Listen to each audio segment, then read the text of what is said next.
Hey Meeps, it's Adam again, and I want to talk about something a little bit controversial.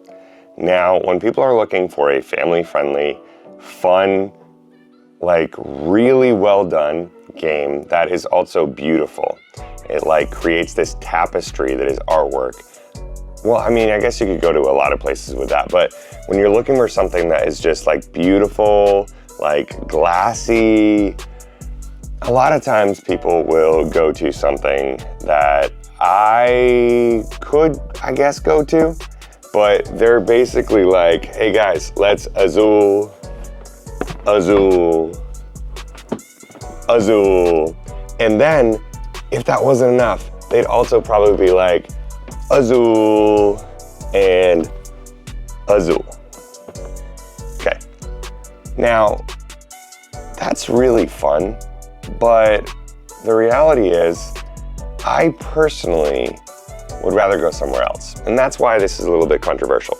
So we're gonna stack these back up and we're gonna pull out one of my favorite games in this genre.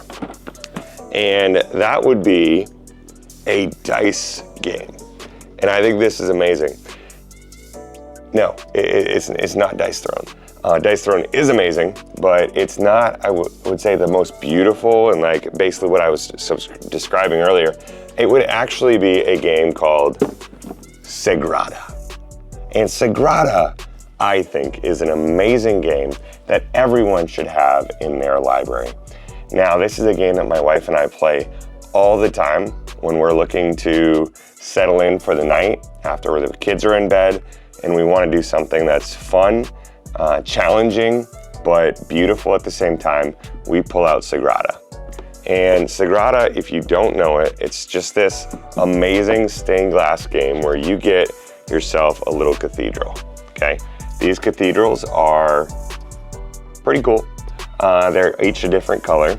And in that, you then pick a certain pattern that you want. And these patterns could range from a bunch of different things. The thing I like is that you try to pick different ones, and it's a drafting game. And I'll explain that in a second, but you pick one of these and you put it right inside of your thing. Personally, I love purple. So I would pick purple, and I play with purple mostly. And I would pick whichever one I want, and I would put this in here. And it is so darn fun. So the whole thing of the game is that you take this, and you've also got some secrecy going on because you've got some colored cards that you are going after. So you've got 5 options to choose from where you could be green, purple, yellow, red, or blue. And your opponent doesn't know which one you're going after. But this is a end of the game totaling, and you would total up the amount of the face of the die that you have. So if you have the most 6s, you have the most 5s, you're gonna get the most points for your color, whatever that is. Then you also have some awesome, I guess, tasks that are in front of everyone. So this could be like this one here. This is called Deep Shades, and this is sets of 5 and 6. And so you might put that out there. It might be that you want a row shade variety. Shade is considered the 1, 2, 3, 4, 5, 6, so you don't want to duplicate those. It might be color variety, like column color variety here. It's a really challenging thing when you put all of these 3 together because you choose 3 different cards and you try to do all those objectives. But in that, you also have in your own pattern different things that you can't play against. So you can't put, and this is just rules in the game in general, you can't put a color next to another one. You can put a diagonal, but you can't put it next to. And then you can't put the same number next to each other either. So they can be diagonal, but they can't be side by side. So you've got this little puzzle, and each of the cards that you took, or the card that you took, will have a different pattern that you can't break. So in order to fulfill this whole thing, you need to be taking the dice that are rolled out there with your partner or however many you're playing with, and you need to be selecting what you think you can play to fill your board and fill each of these objectives and also your secret color. So it's a super fun thing. One of the things that I absolutely love is that the dice are so beautiful. If you're looking at these, they are amazing. There's also so many of them. They're just beautiful. So when you're pulling in there, my specific tile here, my specific grid, has a lot of blues and greens. So when we roll, I would be going for blue, greens, and then I'd be going for each of these numbers that are here. The other cool thing is that on the edge of each of these cards here are a number. And when you do this, if you didn't think the game was pretty enough as it was, you get these glass tokens here. And with these glass tokens, you take as many as you have here. So this would be a 6. This would be one of the hardest cards in the game right here. And that 6 allows me to get 6 different glass tokens. So these glass tokens will help me. They're kind of like currency for the game. But if I don't use them, they're an extra point at the end of the game. So you kind of want to save it, and it gets harder to use them as you go. Because in the game, you also have different tools that you have. Our favorite is probably the lens cutter. Now the lens cutter is one that is super cool because at the end of your drafting, at the end of each round, the die that doesn't get used gets placed into a round counter that you have, and then you would put them here, and then with the lens cutter, you can actually trade out for anything that's on here. So if you're getting towards the end of the game and you realize, oh, you know what, I really needed that blue that I put up here, you can go back and you can go get that by trading one in. So that's super fun. And you have a bunch of different things. You can, some of them would allow you to actually ignore color restrictions that you have. Some would allow you to ignore the numbers restrictions that you have. So there's a lot of different ones that you could do. It allows you to re-roll.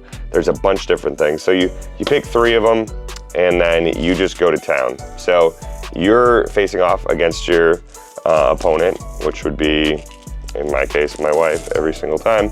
But we played this with friends, family. There's also a 5 to 6 player expansion because this is normally a 4-player game, but it's super cool. So what you do, let's just say we have 2 players, and you would take these die, and for 2 players, you're gonna have 2 different times to select. So you would be selecting 2 die out of your turn, out of the round. So you would pick 5 die. You would roll them up and you would just throw them out there. Then the time comes where you take, and if you were the one to go first, you get first pick, but it's a snake draft. So the next person will get to collect 2 in the middle before you get to choose again. So you have to start somewhere on the outside of the board, outside of your card. So for me, with this right here, I might choose, I have to do row shade variety. So I was thinking about the green 5 here, but I can't do that because I can't have another 5 on this row. So I'm looking at, there's no blue. So for me, to start this game, I would probably pick a different color. So maybe I'd pick a red, and I would put the red somewhere on the board. You know what, actually, I'm gonna pick the yellow. So this yellow here is a yellow 1. So that yellow one, I'm actually gonna start with right here at the top because I have to have different shades as well come in here. So I'm gonna put the 1 right there. And then my wife or whoever you're playing with would pick the next one. So let's say they take this one and this one. And then I have a choice between now the red 4 and the yellow purple. I don't know what I just said there either. The purple 3. So at that point, you would take whichever one you want, and let's just say the 3 here would go right here. And you could play off, you have to play off the other die that you have down already. So you can't actually, if I was saying, you know what, I need to fill a green down here. You can't do that because it's not touching. So you have to follow the rules of the game where you start one place, you have to branch off from there and then fill your board. So you keep on going, and then the next player, the next turn, we didn't use this red 4. So we're gonna put this right on number 1 here. And then she would start. And so she would take 5 die out, and she would roll them, and then she would pick first. Let's say she picked this one, and then I could pick twice at this point.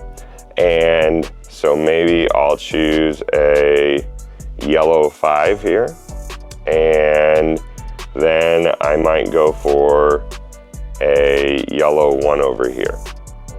And then she would be able to choose either the 5 or the 2. Let's say she chooses the 5, and we put the 2 over here.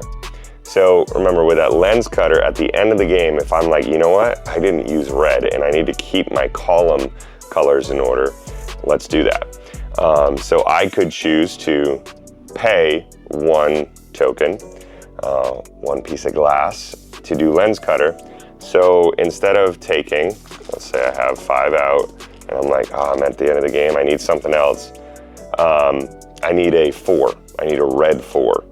I would go in and I would exchange, because I paid 1, with this right here. So I take that now and I put that right on my board, right where I need it.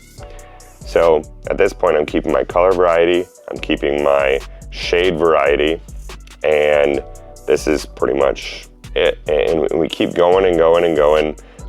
The other thing about these ones is when you're paying, when you're the first one to go, you only pay 1.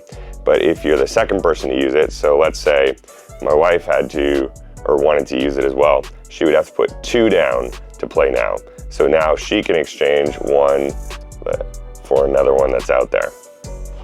So this is a super fun game, and I am not gonna follow the rules. I'm just gonna pull this out and kind of fill this in really quick. I don't think I messed anything up. This one here, I would have to change to another something. Again, in the game, you can't do that unless you pay for something that tells you you can do that. So there's a bunch of different cards that let you do different things. Anyways, this is what the game board looks like at the end of the game. So it's really beautiful, and I personally, I just love it.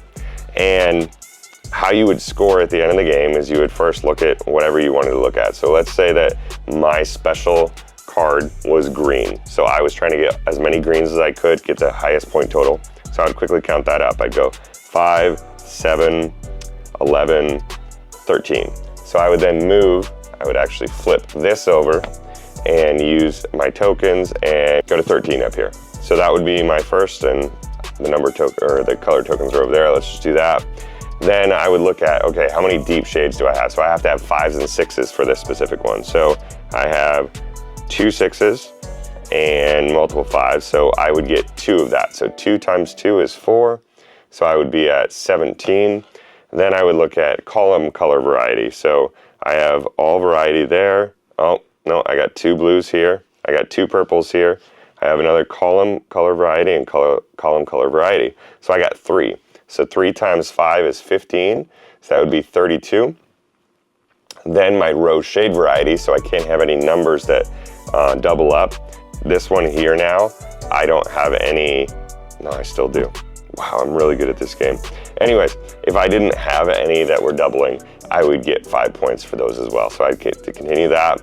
And then at the end, how many glass tokens did I not use? How many coins, in essentially, did I not use? And technically, because of this one, I had 3, so I'd move that to 35. Anyways, this is a super fun, quick, easy to learn, but really hard, really a teeny bit heavy in the, you just gotta be able to look at what you're doing, make sure that you don't have any numbers next to each other, make sure that you don't have any colors next to each other, and still fulfill all of these things. And it's a different game every single time. Sometimes you'll get, there's deep shades, there's medium shades, there's different things that you can do where they might all be the same rough thing. There might also be, you gotta keep colors, and you gotta keep the numbers, you gotta keep, there's that one that you however many colors are in a diagonal together, so in a run. So there's a lot of ways that you can play this, but for us, this is a game we get to the table a lot, and we played it, I think, on Board Game Geek when I was tracking. Like there was one, I don't know, week or something like that, that we had a whole line of just Sagrada, because we love it so much. And if this game is not in your collection, I would say go out and buy it. This was a game from my mother-in-law before I was even into gaming. And we broke it out one night, tried it, had a lot of fun. And then we played again and again, and then the next night we played again and again, and it just has never gotten old. It's one of those ones that I think we will probably play until we dead. And that's hopefully is a long time from now. We've played with friends. We've had a charcuterie board night and brought friends over and played with it. And it's been super fun to be able to bring this and share this with other people, and they've loved it as well every single time. So if you're looking for something, especially right now as this video is going out, the Christmas season's coming, go pick up Sagrada. It's amazing. You're not gonna regret it.